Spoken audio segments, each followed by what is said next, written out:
Welcome to the Halacha podcast Laman Yishmu with Harav Yosef Yeshaya Braun, Mara Da'asra, and a member of the Crown Heights Beis Din.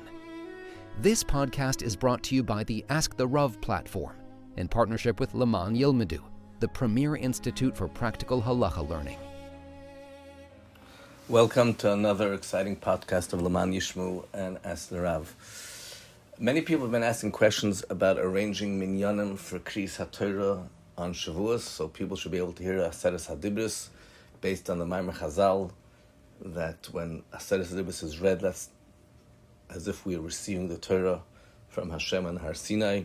And every year when we read the Parsha of Aseres Hadibros in the Torah, we're experiencing Maimer and Har Sinai again.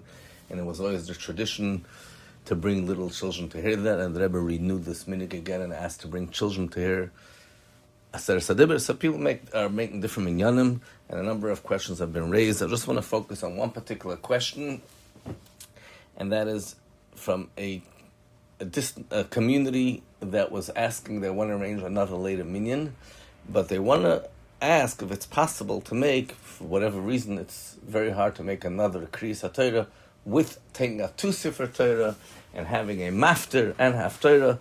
Can you just not have the maftir and haftorah?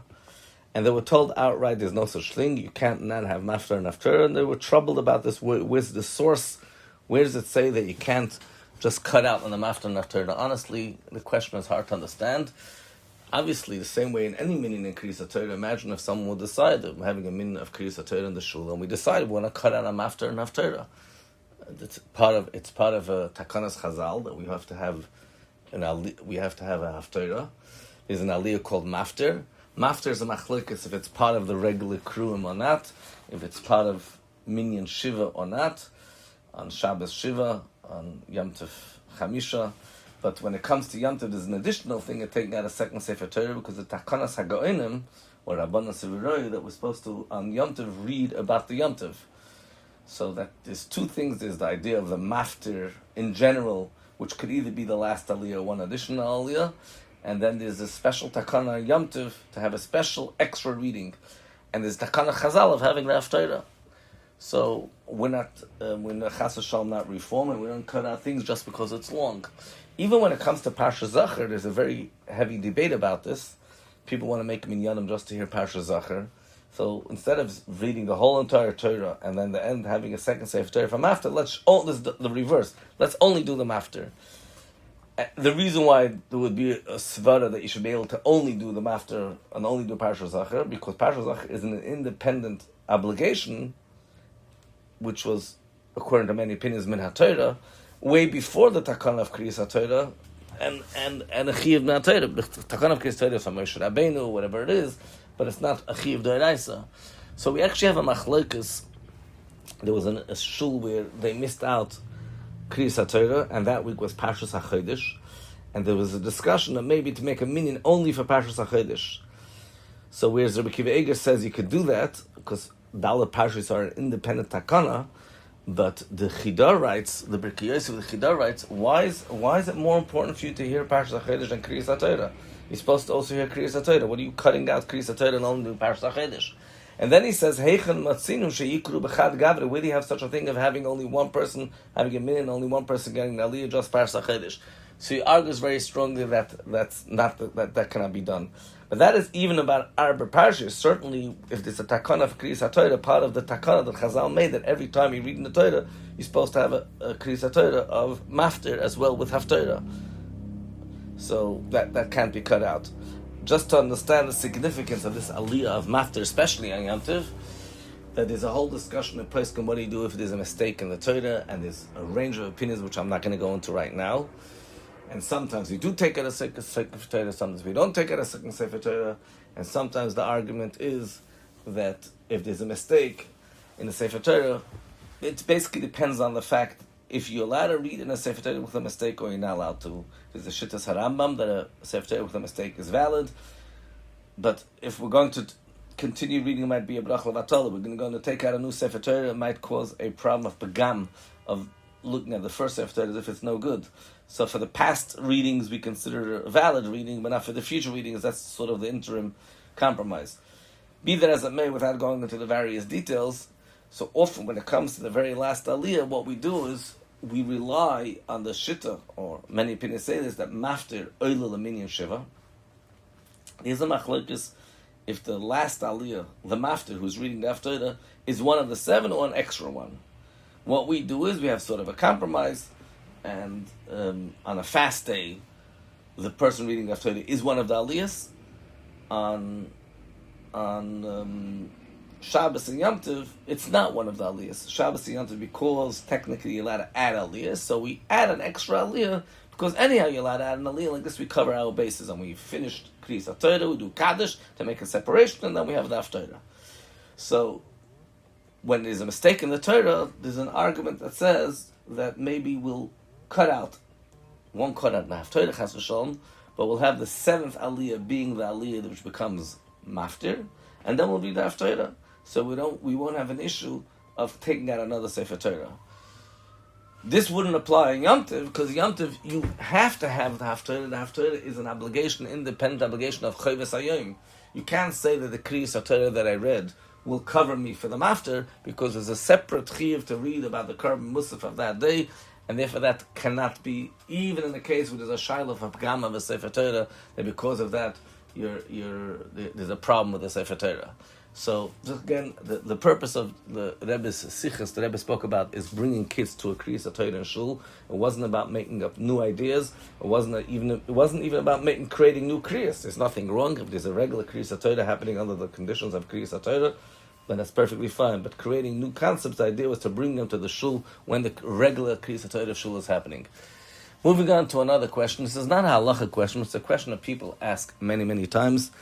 So I was approached by a teacher who's teaching about Tznius, and the question she asked is, does it seem like that the rules of Tznius became stricter, and in previous generations the rules were more lenient? And the reason she was asked that question was because looking at photographs and pictures of Babas, of grandmothers in previous generation, it looks like they didn't keep the same kind of rules of Tznius that we keep. And it's a legitimate question that people ask.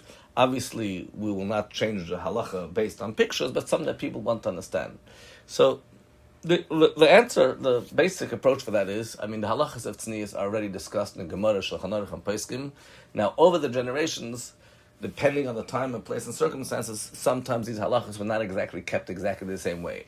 And let's understand a couple of things. First of all, a lot of these pictures took place in times when there was a lot of significant upheaval in the Jewish community. There was immigration waves, there was wars, there was economic hardships, there were times where there was a strong secular influence and a very weak Jewish education.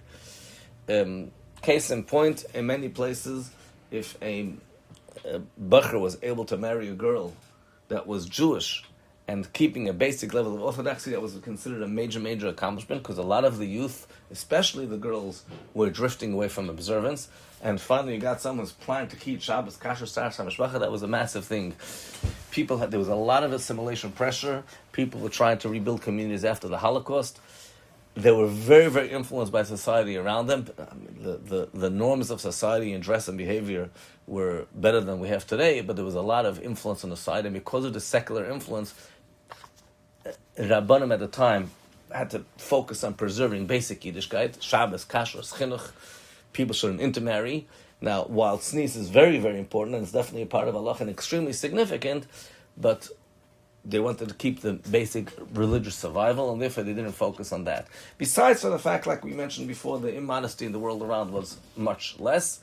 Later, Poskim put Rabbanim, Poskim, Rabbeim put a greater emphasis on standards of Tznius, so to maintain our sense of Kedusha. There was also certain things that were not clear in certain communities, the standards in halacha. Every community has a different way of interpreting those standards. And even the photographs also, these are isolated photographs, which sometimes are not very, very clear. It doesn't reflect how the community at large acted. So Tznius was equally important at all times, but based on the realities and the challenges and the priorities of the community, they didn't necessarily express these halachas in practice. But just to give an example to illustrate this point, the Rebbe wrote a letter on his own initiative, and this wasn't a response to something, to the Rav of Krachabad, Reb Shnei Garelik, and told him how he has to work, that the Russian immigrants that are coming out are much more lax in Tznius, and it's part of his job to work on their Tznius. But the Rebbe made a comment at the time, which was very, very interesting. The Rebbe said, at the moment, we're not going to go into the details. The Rebbe was talking specifically about head covering, whether the hair is covered and some hair is sticking out or not. Let's leave that. There's a concept in halacha called Saira Chutz Letzamasa. The Rebbe said, leave that for right now. I don't have the letter in front of me, but something to the effect, without going into, but there's basic Tznius, and these people are coming to Kfar Chabad, a religious neighborhood, and they're not keeping regular norms of Tznius, which in Russia, this was overlooked, but the Rebbe said, no, the realities of life are different, and now there's something we have to be very strong about. This was in Tafshin Yud Gimel, 1953. Literally, less than a year later, in Tafshin Yud Daled, the Rebbe came very strongly with a campaign and argued very forcefully about the insistence that people have to wear dafka, a sheitel.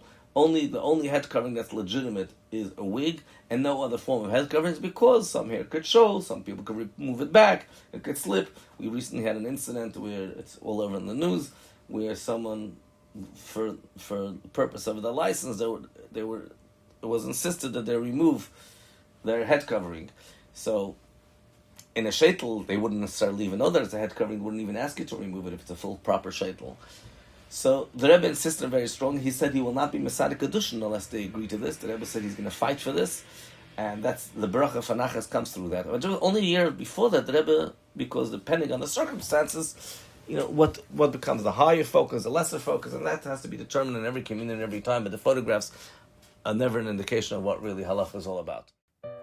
A brief ad, and we'll be right back to the podcast.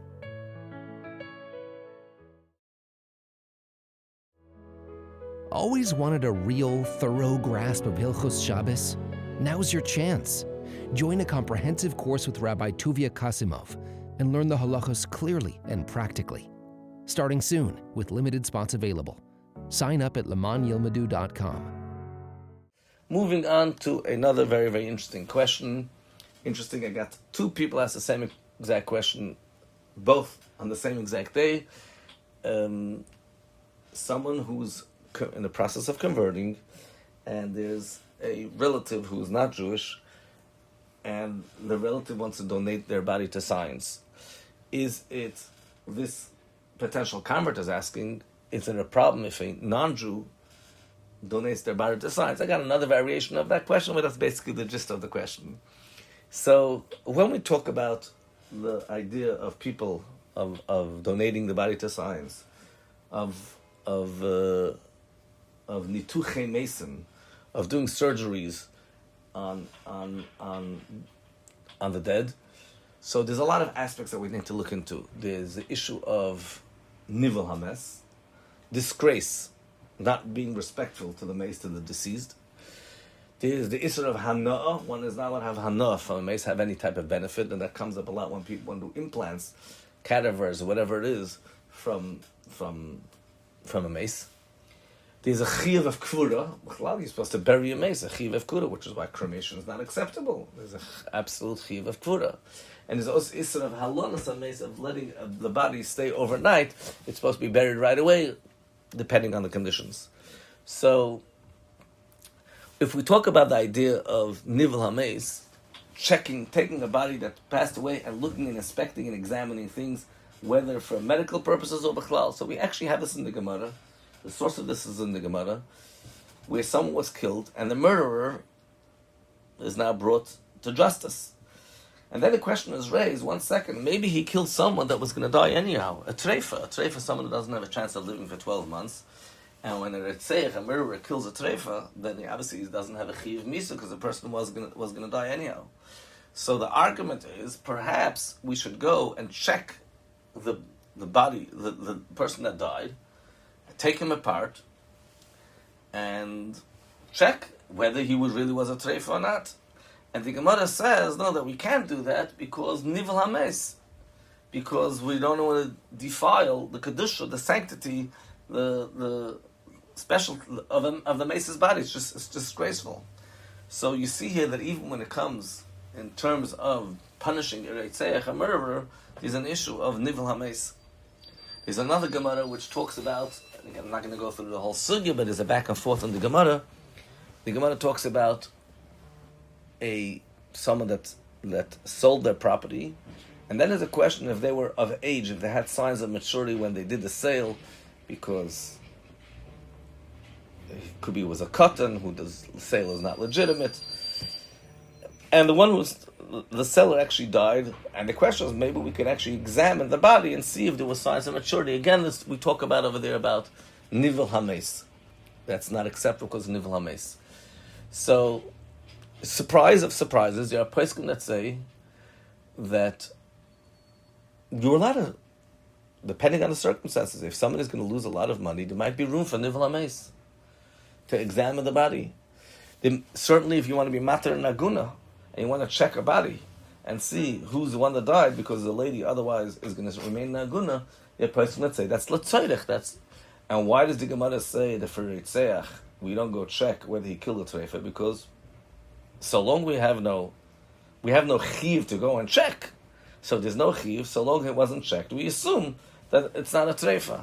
Likewise, when there's a question whether the sale was valid or not, so the relatives, based on the context of the Gemara, which I'm not going to go into, it's their obligation that they should not go and be menavel amaze because they want to dispute a sale. They shouldn't go and defile the mace. But otherwise, there are poskim that said if there's a real legitimate tzorich, it's okay. A lot of poskim disagree with that, and they say no, there's no such thing. Nivel amaze is an absolute standard. Of course, the exception would be pikuach nefesh. If it's being done to cure people, to save people's lives, then it's not nivel hames. But then again becomes the question, what's the definition of pikuach nefesh? In a famous response to the Noda B'Yehuda, he says that to learn medicine is not called pikuach nefesh. The definition of pikuach nefesh is chaylu lefanenu. If we have a sick person in front of us, not a potential possibility of pikuach nefesh, even though it's a fact, it will certainly come to use for pikuach nefesh. If right now there's a situation of pikuach nefesh, we call that chaylu lefanenu, then, so this is why a kohen shouldn't be learning medicine, even though he could save lives, but there's no lives that he's currently saving that we know of. Reb Moshe Feinstein, interestingly, is very stringent, even for pikuach nefesh. He argues saving, even if there would be a chayil lefanenu, and you would know there's a particular life that could be saved right now. And he says there's no chiyuv to go learn medicine to save lives. We have to save lives with the information we have, and because we don't have to examine new information in order to save lives, which would be chiddush, therefore we're not going to go and defile a mace for that. Others argue that even for pikuach nefesh, the binyan scene says it's stealing the body. You're stealing from the body, and you have no chance to return from the person who passed, from the deceased. And this form of stealing is not allowed, even in the place of pikuach nefesh. That is not the consensus. The consensus is if it's a real pikuach nefesh and chayil lefanenu, and it's someone that we know is going to be cured, it's permissible. But having said all of that, we haven't yet approached the discussion about how this applies to a non-Jew. So it's important, however, to put things in context that it's not so clear, even when it comes to Jews, how far the Isra of Nivel HaMeis goes. Many poskim say that if the mace himself agrees, the one, while he was alive, he was meichel and he allowed it, there might not be an Isra of Nivel HaMeis. Again, that's not the accepted position. But even the binyan scene that didn't allow it for pikuach nefesh said when the mace is meichel, then it's legitimate. Going back now to the topic of goyim. So first of all, we have a range of opinions whether bechalal is an issue of nivel hames in donating one's body for science and having science use the body for particular causes, which will include eventually saving lives. And the parameters of pikuach nefesh with goyim yidin are not necessarily the same. Additionally, there's a very strong argument that by goyim there might not be an isra of nivel hames to begin with. We have a story in the Gemara where there was a woman that was judged by the government to be killed, and the Talmidim of Rebbe Shmuel went and they examined her body to check, to work out how many Eivarim, this was an negay for them in halacha, how many Eivarim are there in a woman's body. So clearly they weren't concerned about nivel hames. The simple explanation is because she wasn't Jewish and there's no Isra of nivel hames by goyim. The Isra of nivel hames only applies to a Yid. I mean, you could argue it's not a form of nivel they were doing for learning. Difficult stretch to say that. Another very strong svara, Reb Shlomo Zalman Auerbach argues that nivel is defined according to the society. For Jews, this is called nivel. Goyim don't consider this a nivel. They actually consider this a respectful thing to donating one's body for science. So for them, it wouldn't be an issue of nivel. Now, in terms of the issue of hana'ah, So b'chlal is a machlokes if a deceased body of a guy is mutar bana, asur bana. There's extreme opinions in both directions. Mamash absolutely asur or absolutely mutar, and nobody argues. Some poskim say. So that will be one of the difficult challenges over here, hana. But clearly, the person is not having. Who's having hana from a mace over here? It's not the person who's donating their body. It's maybe the scientist who is examining the body. And the question is if that's even really called hana. They're not having a factual, actual benefit. They're having the benefit is looking at the body. His taklus is questionable at all if it's considered hana, if it's considered benefit. We have a interesting argument that Rabbi Shapiro was asked this question, and he argued there's a machlokes Rashi and Ramban on the pasuk that says ki kill, that you're not allowed to leave a dead body hanging on a tree. Ki kill is a lekim talui. So Rashi says because Yidden are banav shel makom, the children of Hashem, and it's, so to speak, as if Hashem is hanging. The Ramban says no, it's supposed to have to do Yidden. So it seems like a machlokes Rashi and Ramban about the Isra of halanas hameis, which will from there also apply to the idea of nivla hameis. The Rebbe Shapiro argues strongly in favor of Rashi, although he, on the side, in the Rebbe Shapiro has printed a note on some of the prints, on the side that someone commented him that he found in Targum on Megillas Esther, that Esther was asked about Haman and Russia, how is it okay that they hung them up and let them hanging there for so many days? So that was a question she was asked, but that doesn't make it into a halacha that you're not allowed to do that. So the accepted position is that it's not a problem for Goyim, there's no issue of Nivel HaMeis, certainly if that's what they want, certainly if they agree. Even the Chiyuv of Kvura is not a chiv by goyim. It's mipnei darkei shalom. It's the right thing to do. But if they want to do otherwise, the darkei shalom doesn't apply. But in this case, it's much better because the person who's asking the question is asking if, since they're the ones that are going to be making the decision about a relative who's a goy, if it's okay. So now we're talking about a lifnei iver question. We're not even talking about the goy himself, what he should be doing. It's a very distant lifnei iver. The guy himself decided that he wants to donate his body. The relative ultimately had the decision, do they have to stop it? There's so much to say that it's perfectly permissible to begin with, as if it is really no real concern, that should be perfectly fine. I will mention that when the Hebrew University started, so some of the Rabbanim in Eretz Yisrael at the time, it came up the issue about what to do about Nituchei Mesim, and the suggestion was, which was accepted in many hospitals in Eretz Yisrael, to use rather non-Jewish bodies rather than Jewish bodies because of this halachic issue. A brief ad, and we'll be right back to the podcast.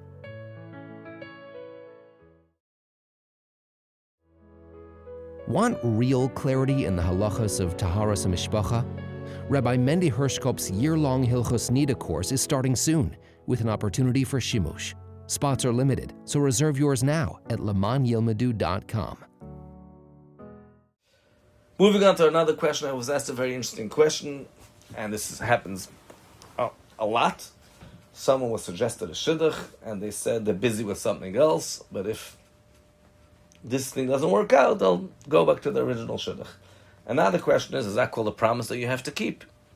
So when you make promises, the halacha is that someone who doesn't keep their promise, even if they didn't make a kinyan, they're what we call mechusra amana. They're not trustworthy.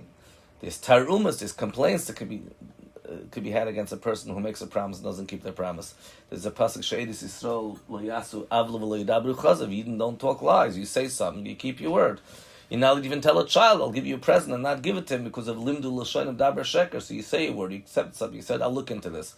And people do this all the time. They're asked about a shidduch. So instead of saying no, another way of saying I'm busy with something. So when you're not busy, can I come back? Yeah, sure, you can come back. But do they really mean it? It's a good question. But that's what they said. So even if in a case where they really genuinely meant them, now they changed their mind, there's a strong argument in this case they don't have to sacrifice their life and go out with a girl which are not, or with a boy which are not really interested in going out because they said before that they will look into it. And there's multiple reasons for that. So first of all, the idea of when a person makes a promise and he has to keep his word, if there's a change in circumstances already, we call that trei tari, with nishtana hashar, the price has changed. So what I said was based on the previous price, not on the current price. And that's a big machlokes if this that you made a promise based on the old price, if that's legitimate even after the price has changed. But even arguing that even when the price changed, you still have to, and the circumstances have changed, you still have to keep your original word.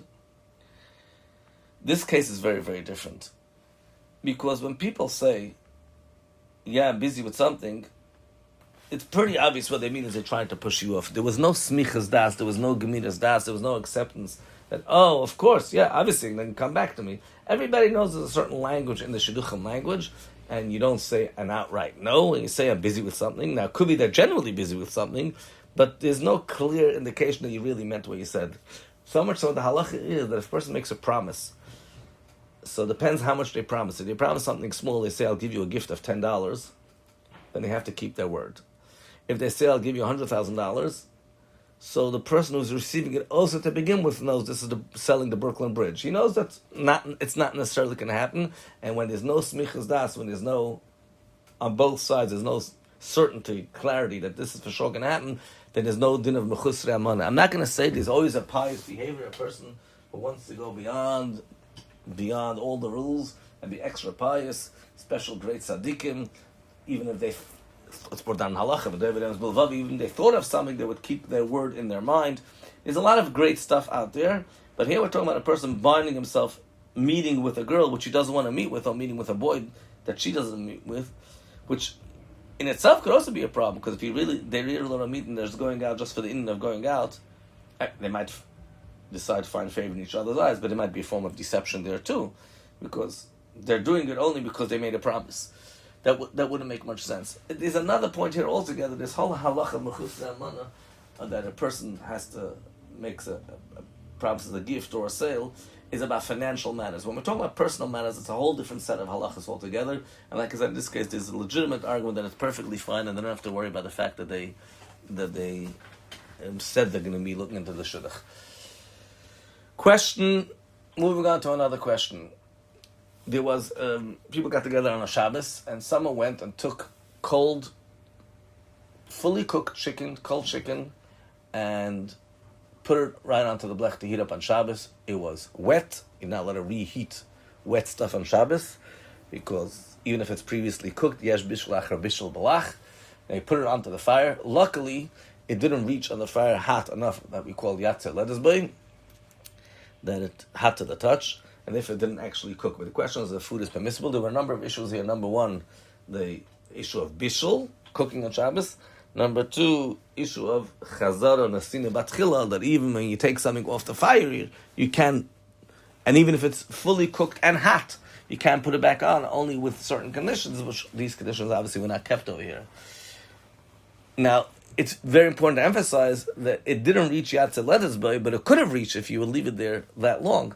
Was the food permissible after the fact? The answer is the food is permissible, because after the fact, no cooking happened, because it didn't reach Yatzeh Ledesbay, so nothing really happened after the fact. Both Bishul and Chazara, cooking on Shabbos, and the rule of Chazara has to do with a place, that the area is a place where things can become Yatzeh Ledesbay. But there's another rule called Gzeiras Hefsher. Chazal made a rule that you're not allowed to put something in a place where it could turn Yatzeh Ledesbay, even if you plan to take it off before, because you might forget. So what about violating that Gzeir of Chazal? So they didn't cook, but they violated the Gzeir of Chazal not to do something which could cook, even if you plan to take it off. So the answer for that is that after the fact, we call this Ma'aseh Shabbos, something that happened on Shabbos, because number one, it's a machlokes if it is such a gzeira altogether. It was also cooked already. There are opinions that say there's no cooking with something wet. It's a issur d'rabbanan. Nothing was accomplished. That's the most important part of here. Lo yahana ma'asav. Ma'aseh Shabbos is usur, something did something on Shabbos where there was some benefit. You're not having any benefit because nothing really happened over here. So many places can clearly say that this is okay. Some want to argue you should wait till it cools off again if it reheated a tiny bit. There's enough what to rely on that it's perfectly fine with the evidence. We'll move on to a final question about having a kiddush for a daughter. Where does the idea of having a kiddush for a birth of a girl come from? When do you have to make the kiddush, etc.? So there was a Rav in Manshelker, a Pinchas Hirschsprung, and he said an interesting found an interesting makar for the meaning of a kiddush. He's not the only one that brought that source. There's a Gemara in Baba Basra that said that Boaz had 30 sons and 30 daughters, and he made 120 parties. So why did he make 100 different parties? It's different opinions, different ways, different texts in that Gemara, different girsayos, different versions. But Rabbeinu Gershom says that Rabbeinu Yakim, because of the birth of his children, he had 60 he had 30 boys and 30 daughters. So why 30 boys and 30 daughters? That would be 60 parties. Why 120 parties? He also made another 60 parties to celebrate the weddings of these children. So clearly when the girls were born, he made a celebration. In the time of boys, there was already a party, a kiddush, for a boy and for a girl. We also have another Gemara. This is a Gemara in Baba Basel that I was quoting. There's another Gemara in Baba Kama, where the Gemara talks about special meals called Shavuos haben and Yeshua haben, meals associated with the birth of a boy. Now, some Girsayis, there are some places the Ramban in the Sefer Torah Sa'adam quotes from a Mechilta, which we don't have there now, Mechilta, but it brings a Mechilta that says Shavuos haben, Shavuos Abbas. Which one comes first? Shavuos haben koidim. So Shavuos haben and Shavuos Abbas implying there's something called Shavuos Abbas, some celebration with the birth of a girl.